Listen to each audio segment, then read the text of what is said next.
Hi, ECAASU 2018.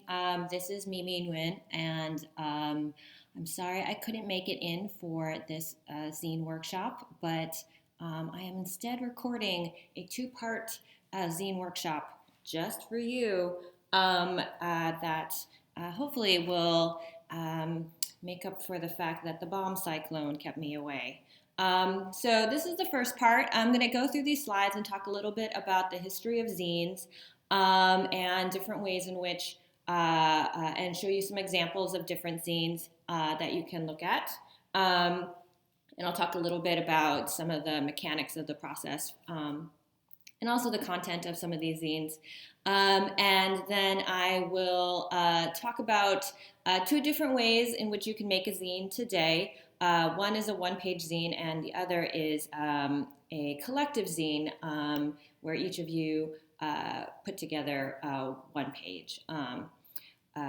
So this is the first part, and then the second part I'll actually demonstrate how to put together a one-page zine, and you'll actually see me doing this. Okay. I have been making zines for a very, very long time. I've been making zines since 1991 when I was a 15-year-old in San Diego, and I discovered zines through punk rock. Zines are generally small circulation, independent publications that are neither produced or distributed through the sort of usual channels.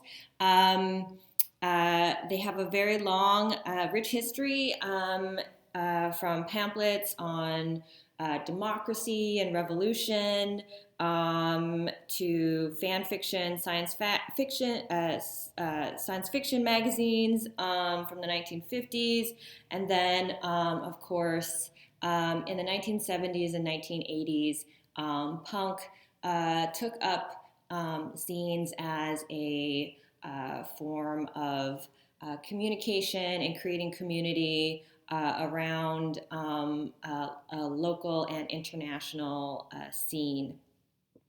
And the 1990s saw an explosion of zine publishing with everything from like poetry, personal writing, to food reviews and record reviews and nerd thoughts, to zines about work and cats and health, feminism, race and racism, celebrity crushes, and everything else in between. I got involved in zines in the late 1980s, 1990s. I made my first one in 1991. And what was really compelling to me as a 15-year-old Asian American punk kid were zines, political zines, zines that talked about feminism, that talked about race and racism, including zines that were discussing things that felt really relevant to me at the time, and are still, of course, very relevant to me today. It was in zines that I found and helped to create a community of feminist and queer zinesters of color who were challenging sexism and misogyny and racism in both sort of how we experienced it in our everyday lives, but also in the subculture of punk that we were all attached to and had at times nonetheless disappointed us. So this is a zine by Bianca Ortiz, who is one of the most brilliant zinesters, I think, from the 1990s.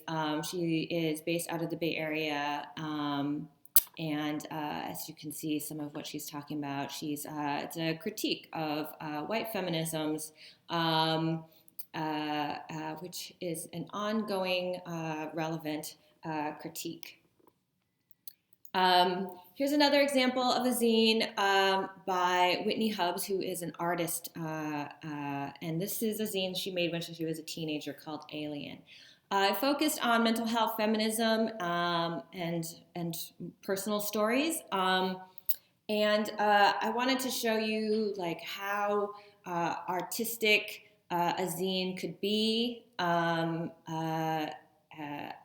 Here she uses her own handwriting, a typewriter, and rub-on letters for her text, and then used abstract shapes and pen and marker lines for emphasis and imagery. And I can show you what rub-on text looks like in the demonstration portion of the video. But I remember rub-on text used to be a technology that a lot of advertisers and graphic designers used before the advent of computers, and punks definitely found these things in old shops and thrift stores, and we definitely hoarded these things for our zines. Another zine that I want to show you an example of course, you don't have to be an artist like Whitney to make zines. Here's another zine that was hugely influential in the 1990s called Housewife Turned Assassin. It was based out of LA, where the only chapter of Riot Girl in the United States in the early 90s was actually run by women of color. Riot Girl was a punk feminist movement, even though there were other kinds of punk feminism. Riot Girl is maybe the most well-known version of it in the mainstream. And Housewife Turned Assassin focused on women of color, race, and feminism. Danny and Cece drew a lot of their own illustrations, as you can see here. It's a housewife, a Latina housewife with curlers in her hair, in her house dress, and house shoes. And they used a typewriter for a lot of their text. This is a more recent zine, also done, I think, by an artist named Teresa, who is an Asian American queer person. And I think it's from, I want to say, Montreal. And it's a zine called The First Annual Dykes and Their Hair Art Opening. And it explores the dynamics of hair for lesbian recognition in queer spaces, and asks whether some recognizable haircuts are racialized, that is, more easily achieved with straight and thin hair. It's hand-lettered in pen and marker and hand-illustrated in pen. And a lot of zines, I wanted to put this one up because you can actually find it on the internet if you wanted to look at it. There are zine archives now, including Queer Zine Archive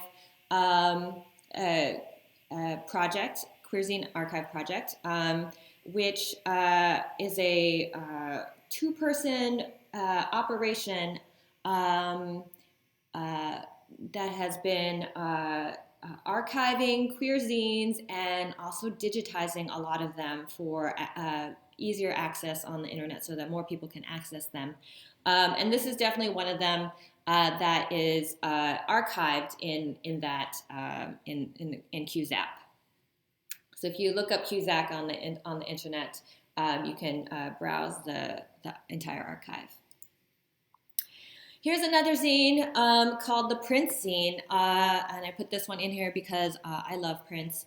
And it is a set of stories about Prince. It's definitely a fan zine. It's a zine made by a fan about Prince, and it offers stories about Prince and each of his albums and films. And it's written by one person and illustrated by another. The main text is typed on a computer and laid out by hand. So what they did was type out the text, make the margins on the file, fit the size of a half sheet of paper, and printed it out, cut it out, and then cut and pasted it into the layout. And the subtitles and the little asides, like little footnotes and things like that, are and the illustrations are also all hand drawn. So there's a wide variety of things that go into zines, that could go into a zine. Writing about your favorite singer-songwriter. There are zines that are all about Star Trek. There are zines that are just personal musings on life. There are zines that are about relationships, thinking about friendships. There are some zines that are very processy in terms of just like processing feelings, thoughts and feelings. My zines tended to be very political zines. I was a gender and women's studies undergraduate, and I was an activist organizing clinic defense at women's health clinics at a time when they were getting attacked by anti-abortion activists with like flaming tires and Molotov cocktails and stink bombs, which are actually very serious. So my zines tended to be very political.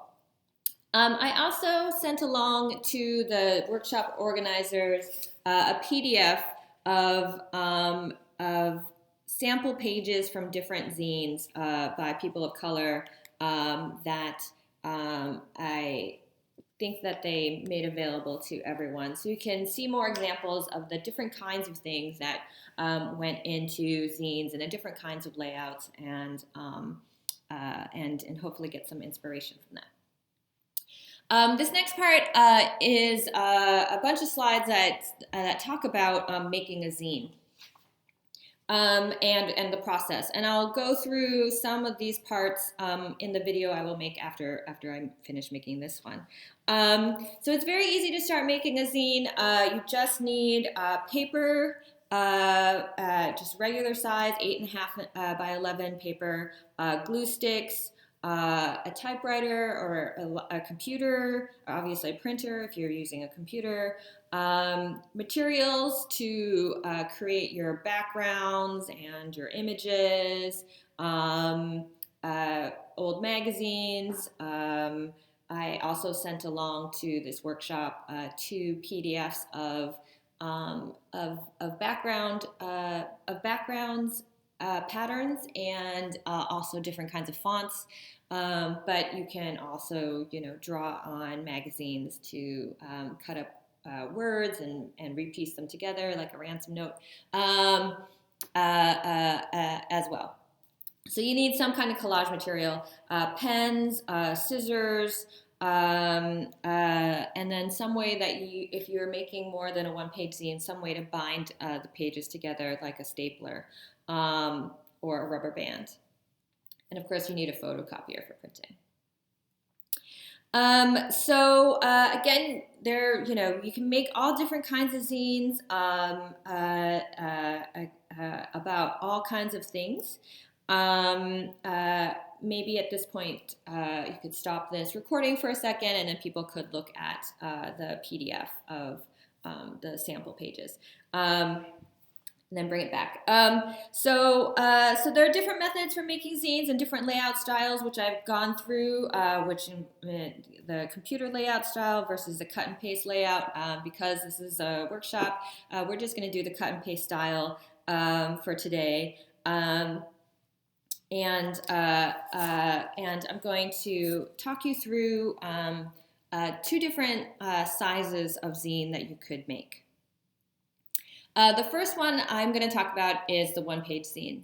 This is a very easy zine. It just requires 1 sheet of paper, an X-Acto knife or scissors, or even just a fingernail, and I'll explain that in a moment.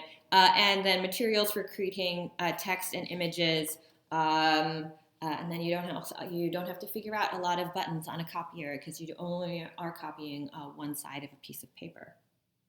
This is a one-page zine about mustaches that you can see that there's like 8 pages to this one-page zine. So how to make a one-page zine. These are images borrowed from Rookie magazine, which is an online magazine that nonetheless shows you how to make a one-page zine. It's pretty simple. You don't need this cutting mat or anything like that. A ruler does help. So basically, you fold a sheet of paper in half lengthwise, the long way, and square everything up. And then you fold it a second time to make it quarter sized, left to right or the other way, whatever.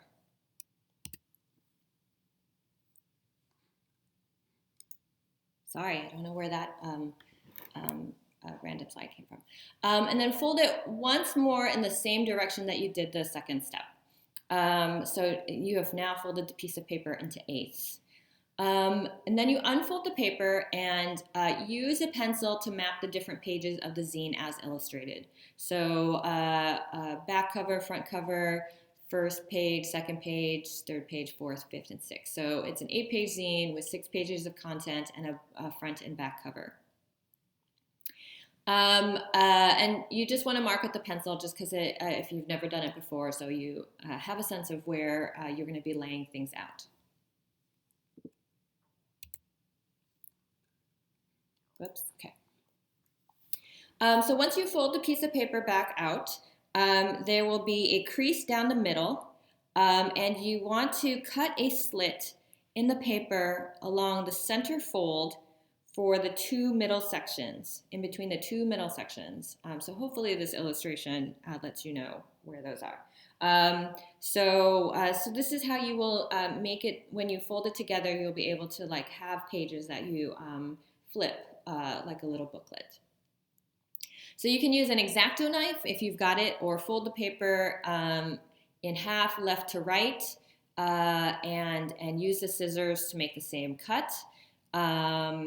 Or you can, if you don't have scissors, make the crease very, very, very tight and defined with your fingernail or a ruler, and by when you fold the piece of paper in half, really pressing down on the crease in the 2 middle sections, and then you can carefully tear it.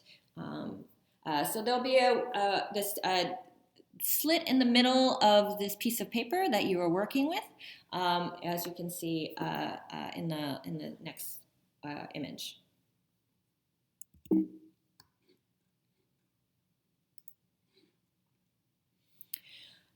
So then, once you've gotten that slit in the middle, if you fold the piece of paper again the long way, you can then, as you can see here, I don't know how to say it, pinch the 2 sides together to form a cross.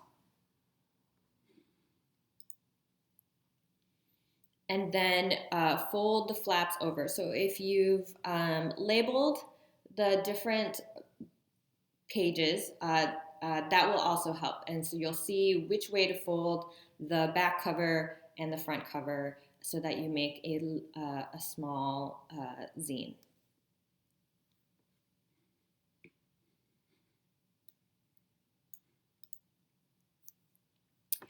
And then you can flatten and once again crease the edges with your finger or a ruler, and so you'll have the way that it will fold up, and you have the layout for the pages. So because you penciled in the pages, of course you did that, you can unfold the zine to lay out your images and text with the paper laid flat. Don't forget to leave a border of at least a 1/4 to 1/2 inch around the edge of the paper. This is called a gutter, which keeps your images and text from falling off the edge of the paper when you photocopy it. So that's one way to make a zine. I'm not quite sure how many people are going to be in this workshop, so it might be that doing a 1-page zine that everybody can take home and can easily photocopy themselves might be a really great idea. And again, I will have sent along and a couple examples of a 1-page zine. One is a youth guide to protest that the artist Jessalyn Ayland made. She's out of Oakland. and also a one-page zine that I made at a zine workshop in 2013. One of the times I've done this one before, that I will demonstrate on in the next part. If you want to make a collective zine today or at some other point in the future, or if you just want to make your own zine and you're interested in doing your own zine, you can make a half-size zine, which is made out of folded sheets of full-size pieces of paper. So basically an 8.5 by 11 sheet of paper folded in half. For beginning, again, gutters are really important, and I guess I have a lot of feelings about gutters because it keeps showing up in my slides. If we are making a compilation zine in this workshop today, you will work on 1/2 of a sheet of paper that then we will cut and paste into a master copy of the zine that we will then copy and distribute to participants.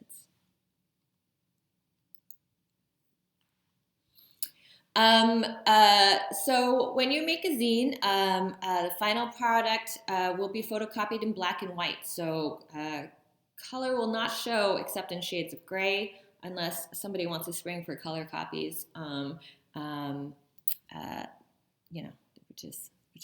Which is expensive, but you don't have to.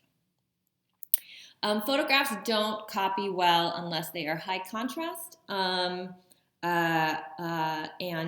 But of course, if you want to capture all the details in a photograph, photocopying won't do it. But if you like the way in which the images show up once you photocopied them, that's an aesthetic choice. In addition to the gutter, consider also the inside edge.